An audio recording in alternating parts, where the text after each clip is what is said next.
and they scheme you, and they feel like they have an advantage on the outside and kind of force everything in the middle of the football field, it's a really good day. Bowers is a tremendous talent, and he's one of those that offers an advantage for any offense that has a player like him. Are the Raiders a smash mouth, run the ball down your throat kind of team, or a quick strike, pass-happy offense?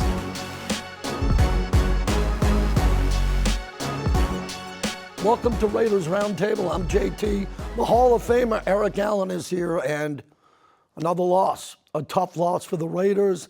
Denver is now rolling, and the Raiders have some serious issues they have to deal with. Without a doubt, JT, very disappointing from the first time the gates opened up at the stadium. We saw that orange come in and pile into the stadium. We knew it was going to be a difficult day. Obviously, the Denver Broncos, one of the best teams in the AFC. They're a professional football team. They run it well. They play great defense. And their play calling is absolutely some of the best play calling in the National Football League. Peyton does a great job of really setting players up, really taking advantage of weaknesses on the defense. So again, this was a football team that you had to find a way to get out early, make them play from behind, kind of control the clock. We did neither of those things, and going back to basics. And we've talked about this several times. And defensively, have to do a better job of tackling. Offensively, third down has been an issue. We're going to talk about that later on in the show. But just a collection of inconsistencies of our football team really cost us that ball game. I thought time of possession, again, was Huge. just a killer. The Raiders decided to defer, which is okay. The kickoff, they took the first drive and ate up most of the first quarter. Now, Gino came back and scored on his first drive and went 6 for 6. It just felt like the defense was going to be on the field all day. Yeah, without a doubt. And that has not been what the Broncos have done this year. They have gotten out to slow start. So it was a conscious effort for the Broncos to get out for an early start and had a really good game plan. Threw the ball a lot that first drive to continue to get those first downs. And then going back to those third down situations, they have been very successful on third downs, where on the other side, flip side, defensively, we need to do a better job of getting off the field on third down to get that ball away so we can get some sort of offense going in that time of possession battle. Yeah, Denver was 7 of 12 on third down. That's just not going to cut it. Right. Let's hear from Max Crosby after the game. You obviously go out and give all the effort, but how does a season like this wear on you and the guys in the locker room? It doesn't. You got to just keep playing. You got 17 opportunities. You work all year round to have 17 guaranteed games. So I'm blessed to be here, and I know my teammates feel the same. So no excuses. Just got to keep playing, get better. I was saying he's like the Cal Ripken of football. He's not coming out. That's right. Not coming out. That's authentic. So he'll right there. play every snap. Yes. He'll put up all these tackle for losses. Now, the Raiders are going to have to make some personnel decisions. Yeah, on they who's will. up and who's down. That's right. That guy's going to play, and he's not coming out of games. And the team needs to find a way defensively who's going to surround that guy and play with that type of energy on every single play. That's really what we're looking for defensively. Who's going to be able to come to the ballpark and kind of have this joy about them each and every game, no matter what the score is, no matter what your record is. We know we're going to get the best out of Max Crosby. That is the standard. So whoever's going to be on this defense from here on out needs to be able to have that kind of energy every day that Max Crosby has. All right, let's hear from running back. Here's Ashton Genty. Yeah, tough. I mean, at this point, we just got to keep fighting, finish strong, and get some good momentum going into next year. But we got to keep going and just finish. That's it. He's had no chance. None. None. He has no chance at the line of scrimmage. And if he can't get to the original line of scrimmage when he becomes a superstar, if he just gets to the line of scrimmage untouched, I think he'll pick the right hole. That hasn't been there all season. Yeah, we've seen some bright spots as far as him being able to hit the hole, find the right proper gap to be able to hit in. But this young man is used to winning. No matter where you play college football, this young man is used to winning. So this is not similar to anything he's done before. He's the kind of guy, it's an incomplete season for him in my estimation. We're going to have to find a way to get the linemen, get the offense going so we can really see what Ashton's about. He's got a lot of pride and poise. Yes, he does. As they say around here, he really cares about what he does. Coming up next, Paul Gutierrez and Lincoln Kennedy join us on Raiders Roundtable.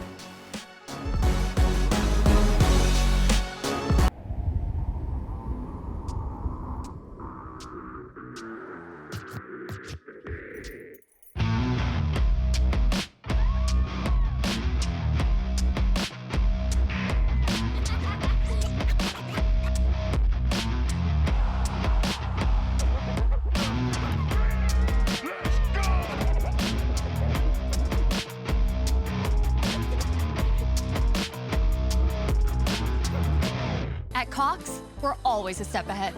There you go. I'll show you. Like, before your basement became Movie Central, we made sure you'd have strong Wi-Fi, even down here. And you can rest easy knowing the price of your plan won't go up for 3 years. Guaranteed. See? He's looking out for you, and so are we, with advanced security that blocks threats on your network. Good boy. Whatever the future brings, Cox will keep you a step ahead. Oh. And a blue moon. Wow, that is a delicious-looking orange slice. Thank you. That's actually my son's slice. Proud of you, son. Thanks, Dad. I'm sorry, this is a slice of your son? Look, it's an honor to be chosen for a blue moon. Well, if it's an honor. Yeah. No! Just kidding. That was a really good one. The larger one is the dad. Nothing outshines a blue moon.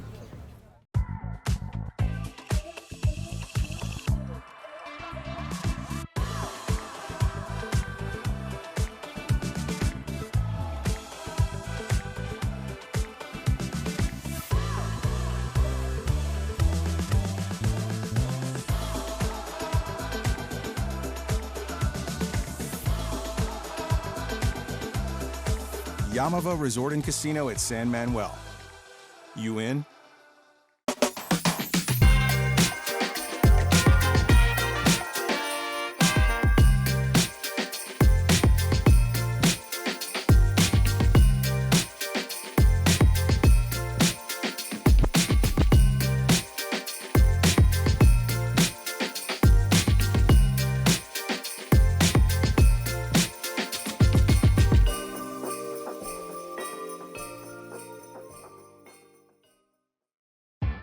Raiders Roundtable is brought to you by America First Credit Union, the official credit union of the Las Vegas Raiders. Coors Light, choose chill, an official beer of Raider Nation. Celebrate responsibly. 2025 Coors Brewing Company, Golden, Colorado. Hey, welcome back to Raiders Roundtable. I'm Paul Gutierrez here with my 3 takeaways from Sunday's loss at Allegiant Stadium to the Broncos. Number 1, no, we do not have a full-blown quarterback controversy brewing. Not when the Raiders just dropped their 7th straight game, not when their record dropped to 2-11, and certainly not when they are in line for a top 2 draft pick. Of course, the goal always is to win, and given Geno Smith's injuries to his shoulder and his passing hand on Sunday, and Kenny Pickett's relative success in the 4th quarter, you could say that Kenny gives the Raiders their best shot at success at the moment. But as Coach Pete Carroll said, quote, "I'm going to do what I think is the right thing to do, and if Geno can play, that's my thought." Later, though, Pete added, "But I know Kenny can play." See? No quarterback controversy. Even if the Raiders' next opponent, the Eagles, it's the same team with which he won a Super Bowl last season. Number 2, Shedrick Jackson made his grunkle Bo proud. Yes, that Bo Jackson, Raiders royalty, Shedrick's great uncle. I did a story on Bo's influence on Shedrick back in training camp, and after Shedrick caught his first career touchdown pass on Sunday, an exquisite 25-yard throw from Kenny Pickett per Pete Carroll, visions of Bo hitting pay dirt for the silver and black back in the day danced in my head. It was the first Raiders touchdown by a member of the Jackson family since December 10th, 1990, when Bo rumbled 55 yards against the Lions at the old Silverdome. And Shedrick told me that he had already talked with his great uncle earlier in the week while prepping for the Broncos, a team that Bo used to feast on regularly. A game ball for his touchdown already secured in his locker, Shedrick told me he was looking forward to his next conversation with his grunkle, to break down that touchdown. And number 3, when your defense can't get off the field, you really have no chance. Well, the Broncos nearly doubled up the Raiders in time of possession, 39 minutes and 3 seconds to 20 minutes and 57 seconds. And at one point, Denver held a commanding 37-44 to 18-20 advantage. In fact, the Broncos had scoring drives of 14, 14, and 19 plays, while taking 8:54, 9:13, and 10:17 off the clock. It's a lot of time. Wild. A theme this season has been the Raiders' defense was gassed late in games because the offense could not hold up its end of the bargain. This was entirely something different, though. The Raiders' defense simply could not get off the field. As Pro Bowl edge rusher Max Crosby said, "You allow drives like that, you're not going to win a football game." All right, for more on Sunday's game and why Kenny Pickett has to stay ready so he doesn't have to get ready, check out my column at Raiders.com. It's the year-end sales event with the Ford crew. It's a great time to buy, great time for traditions. It's like loading up a Ford SUV and going to Grandma's house. Hitting the slopes in a built wild Bronco. Or making the big delivery with Ford F-Series. Does it come in red? Making customers happy. That's my favorite tradition. Like my sweater.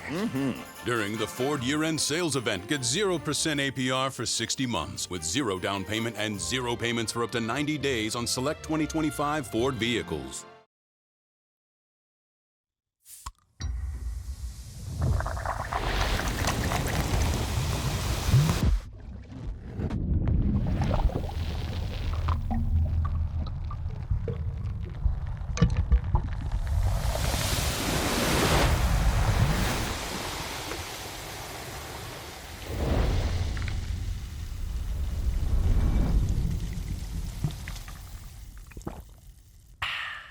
The power of we is all for one. It's all for you. It's always there for you. It completes your circle. It says you've got a team even when you're out there alone. And with Intermountain Health in your circle, you'll always have the care you need to live the healthiest life possible. That's the power of we. Intermountain Health. At Cox, we're always a step ahead. There you go. I'll show you. Like, before your basement became Movie Central, we made sure you'd have strong Wi-Fi, even down here. And you can rest easy knowing the price of your plan won't go up for 3 years. Guaranteed. See? He's looking out for you, and so are we, with advanced security that blocks threats on your network.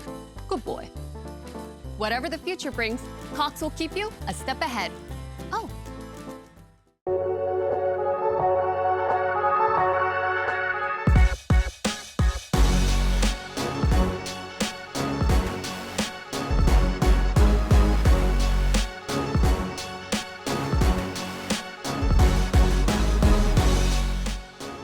Welcome back, everybody. Our Pro Bowl tackle. Lincoln Kennedy joins us. And Lincoln, let's begin with Kenny Pickett. Yeah. Can Kenny Pickett be the starter for this team going forward? I think he should. I really think the Raiders need to find out. We need to find out what we have on our roster right now before we go shopping in the offseason, before this scouting department gets to work. And I think we saw a little sample size of it last night or yesterday against the Broncos. The problem is that it's hard to really get a true assessment of just a small sampling, and especially when you talk, EA and I will call this sort of time junk time because you've got a lot of backups playing. But with that being said, the offense did look effective with Kenny Pickett in there in the last little bit of times that he's played. So I think going forward, he should be the starter. Well, how does a quarterback who has different skill sets outside the pocket, running, looks more mobile, how does that affect the offensive line and their performance? Well, I mean, I think it could be a plus if you have a quarterback who's more mobile than statuesque in the pocket, because we've seen the pockets collapse around them, EA. But the thing is that you'll never know what you can do until you get them out there playing. And it's different. EA, it's different than what you have in practice to go see a game, to be in a game, the game-type atmosphere. So they have to see that. I think there have been times this season where Geno Smith has stood tall in the pocket, but also with the pocket collapsing around him, did not necessarily have the mobility after a lot of hits of being able to get out of that jam. And so when you talk about the healthy quarterbacks that are probably the option for us right now going forward, you've got Kenny Pickett and you've got AOC. Well, we know Aiden O'Connell is not as mobile as some of the other quarterbacks, will be that statue in the pocket. I don't think that bodes well for this offensive line that still continues with protection, especially blitz pickup. Lincoln, 0.2 yards before contact for Ashton Genty. I've never heard of that stat, let alone 10 attempts for 30 yards. They continue to try to fix this week in and week out, and it doesn't work. What'd you see against the Broncos? Well, I mean, the inefficiencies of being able to run between the tackles really leads you to in the defensive hands. The thing is that because the Raiders haven't been able to run the ball successfully in most of the games this season, it makes you one-dimensional. That plays into the defensive hands. They know when you can't run the football, or you're not going to try to run the football, you're going to pass, then they're going to key on the Brock Bowers, they're going to key on your key receivers getting out there, and so it makes it difficult for the offense. Did see some decent things at times as far as getting outside. Did you mention getting outside the tackles, JT? But it's just sample size isn't enough.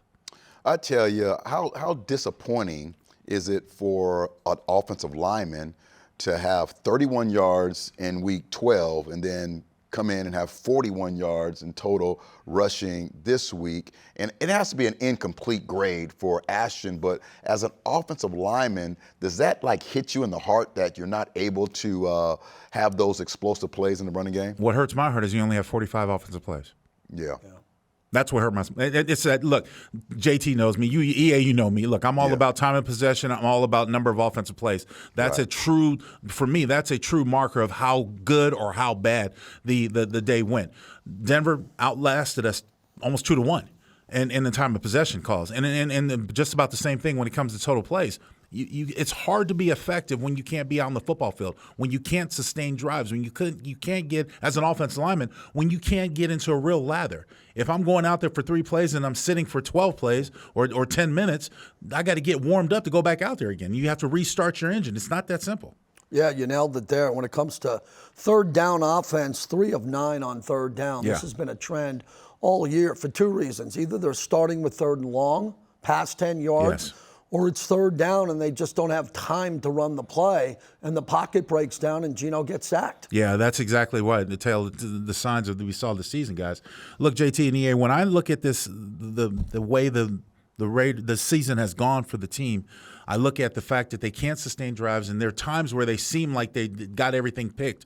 You talk about the first drive late in the Denver game after Denver went down and scored a touchdown. The Raiders were able to march down the field, scripted plays, and score a touchdown. And a lot of fans will sit there and say, well, why can't they script plays all the time? Well, it's not that simple. You got to be able to get in the flow of the game. You can't just walk out there because you got certain situations. You got to plan for those situations accordingly when they happen. But it's really hard to get into a rhythm if you don't have, the successful drives and you don't get first downs and you don't stay on the field. I think we all kind of understand third down is critical, but the way to get to manageable third downs is by having the running game on first down. So third down is critical, obviously, but if you're not successful on first down, putting yourselves in situations where you can be on the football field and have some setup plays, third down is always going to be the issue if you don't have success on first down. So, Link, when you're playing and you're saying you need to get that lather up, you need to be on the football field, what are those plays that are going to keep you, you think, in your opinion, on the football field so you can get those third and manageable situations? I describe it as staying ahead of the chains. That's the way I describe it, guys. And the way that the perfect example is look at what the Broncos did against us yesterday. They started out, had production in first and second down, set up a manageable third down. Most offensive coordinators will tell you anywhere from 3rd to 5 and shorter is a manageable down because that's a position where you can put yourself in for a possibility of a run, draw, or something like that, successful run if you have it in your arsenal, or you have short passes that really leave it open. And more importantly, the defense has to be aware that you might want to take a deep shot. Because we have teams in this age that go for it on 4th down, there's a possibility that all teams will use all 4 downs. And a classic example of that is the team the Raiders are going to face this weekend when they go see the Eagles. EA, they use all 4 downs. They set themselves up. They plan accordingly for what if this is 3rd down and 2? Okay, I'm going to run a play. If it's 4th down and 1, I'm confident I'm going to get that first down. I'm going to be able to get that first down no matter what. So they're using all 4 downs. You have to plan and stay ahead of the chains as an offense. Caleb Rogers played every snap at right guard. I love that. I love that. And then True story. Jack Besh had a pretty good game. Good. Jack played a lot. We talked to him last week. So the rookies playing, Tonka Hemingway, Ashton Genty, they got to get their run there overall. And Lincoln, I would expect you to agree, we got to see more of them until the end of the season. I think you see all of them to the end of the season. I think you have to know what you have out of your draft class before you go into the offseason and before you go into free agency, because free agency happens before the draft. Before you go out there and shop the market, you got to know what you have in the cupboard. So it's imperative that these young guys get some play and get some burn and get out there in real game time situations. And for what it's worth, it's against quality opponents. When you look at the remainder of the Raiders' schedule, it's quality opponents that have winning records in the most part. And the thing is that they are looking for playoff-bound football. It's an opportunity to play spoiler if you want to look at it from that standpoint. So I really think the young guys should get a lot of burn for the remainder of the season. Without a doubt. It's evaluation time for these young guys. And we're going to have some mistakes with the young guys, but it's okay. All the time. And you have mistakes with veterans. Yeah. It's nothing new. Mistakes are a part of the game. And that leads me to the thing that has been plaguing us the whole season on defense. And JT and I have kind of been on this show for the last 12, 13 weeks talking about missed tackles. Mm-hmm. And the level of missed tackles in one-on-one situations has really hurt this football team, not allowing us to get off the football field. And I know you're an offensive player, but you know how important tackling is for defense. Talk to us a little bit about how you look at missed tackles from an offensive standpoint. Well, I'll tell you what, if there was ever an interception when I was playing a game, I wanted to make that defensive back pay for it, or whoever intercepted the football. And so I'm trying to get my hands around them. And my first love when I came into football was defense. So I knew about the passion behind the desire to want to tackle. I think it comes down to focus. I think it comes down to concentration. More importantly, I think it comes down to execution. Yeah. This day and age with these big bodies, you got to execute the proper technique to bring guys down. You can't just arm tackle. You can't just shoulder bump them or anything like that to bump them off their access. You got to find a way to take them down. And it's unfortunate when a team is struggling as much as we are right now that you're put in those situations, and it seems to be something that stands out. I mean, that Jamal Adams play that we just showed a moment ago really stood out. That really set a bad precedent in my system. I know he didn't do it on purpose, right. But he was upset himself. Exactly. He made it. That's my point. And so when you have those plays and you're not able to make those plays, you're frustrated. And sometimes they can stick with you. That's why we always tell these young guys or these players to have amnesia. One snap and clear. You got to move on and go on. And a lot of times professionals can do that. Sometimes it does stick in their craw. Well, Max has 25 tackles for a loss. Yeah. Mad Let Max. me tell you why that's so important, because his reputation as a pass rusher, now it's a run stopper. Yeah. And that's how you become a Gold Jacket Hall of Famer. You can't be one-dimensional. So, Link, you know his body language. We know Max well. And I'm concerned about him in the locker room after the game. He gives everybody – more people want to talk to Max than anybody else in the locker room, and he handles it correctly. But as I told DA before you came on, he's not coming out of any games unless they shut him down. Remember, he had to have his knee drained a couple of years ago with all that. Max wants to finish this year off with these tackle for losses. It's been pretty impressive. I applaud his desire. I applaud his will to succeed. I applaud everything about Max Crosby, the development of Max Crosby into the superstar player he is now.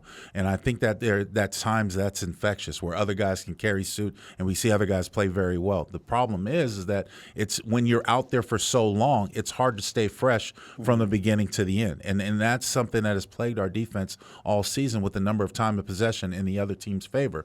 Look, Max Crosby is a tremendous. I hope he gets Walter Payton Man of the Year award. I think it's well deserved. He's done a lot for this organization. He's done a lot for this community, and he is the focal point. So there are going to be teams that are going to concentrate on him. And Denver was no slide of that. They did double, triple team. The other guys have got to stand up. When you have that many resources committed to one guy, other guys have got to stand up and be counted. Yeah, we're going to see the Christmas sweaters the rest of the year. Oh, we hope so. That's a good one. It was nice. You got to come by the torch, people. If you already know. Want to see a great sweater that Lincoln Kenny's going to rock. I got it, brother. This could be a new thing. Every week a Christmas sweater in That's December. Right. I love it. Thank you, Link. Appreciate it. See you guys. The great Lincoln Kennedy.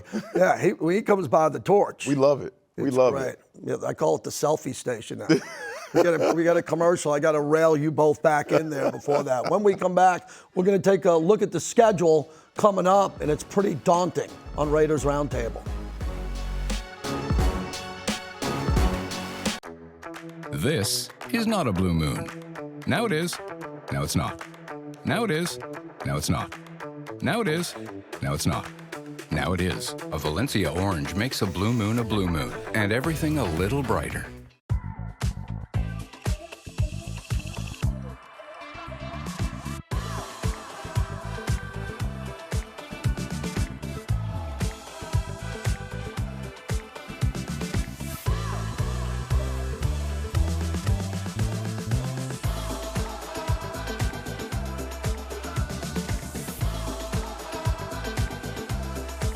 Yamava Resort and Casino at San Manuel.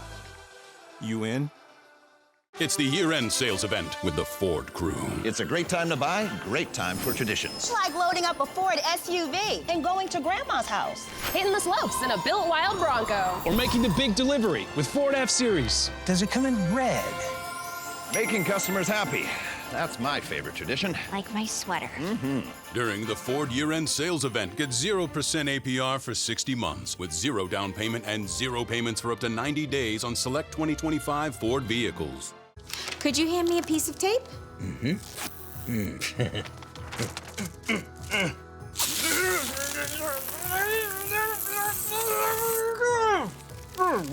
Get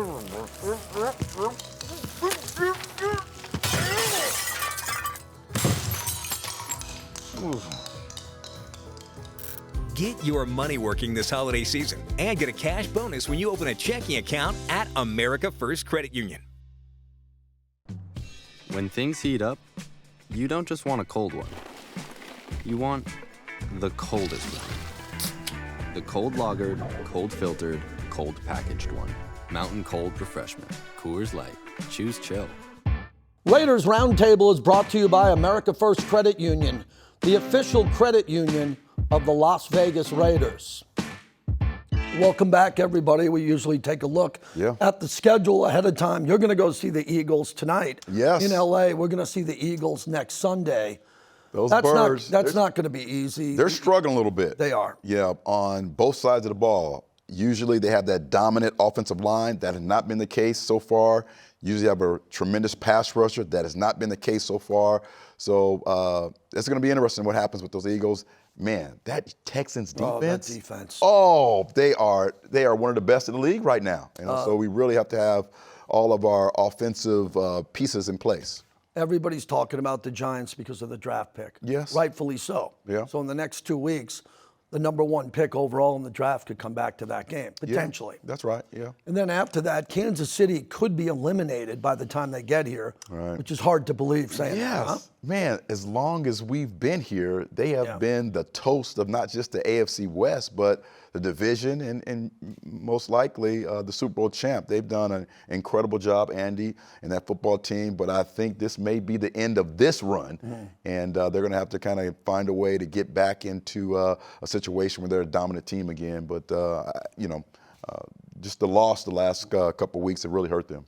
I think the Eagles are going to want to get Saquon Barkley going against the Raiders. Yeah. Because he's 19th in rushing yards. When you look at what he's able to do, they need momentum for him heading into the playoffs. Yeah. Should be a cold weather game. I expect him to get a lot of touches. And if he plays well, then that'll give him momentum for their last 3 games for the playoffs. Everything rides on that football team as far as rushing the football, JT, and they have to get that guy going to open up the rest of the offense. Right now, everyone's stacking the line of scrimmage, just kind of getting all the lanes filled, making it very difficult for that Eagles football team to run the football effectively. And Saquon needs to get hot for this football team to go on a run. Hey, it's loud around here from the fans, but it's loud in Philly. Oh, yeah. Philly. You think it's loud here. They're barking. They win the world championship. And the fans are upset still. And they're booing at times. And they're a playoff team. They're booing at times. So we got to get it going there in Philly. Yeah, and then the question, as we talked about, is who will play quarterback for the Raiders. And we'll have that discussion throughout the week on all of our other platforms. But Raiders are still trying to go out there and put their best product out on the field, but it's been some heavy lifting. So another big week of practice. Yeah. The young guys in Philly will have a great opportunity to see what the East Coast is like playing back there in the cold weather in Philadelphia. The Hall of Famer telling the young guys, step it up on the road in a place he's familiar with. Thanks for joining us, everyone, on Raiders Roundtable.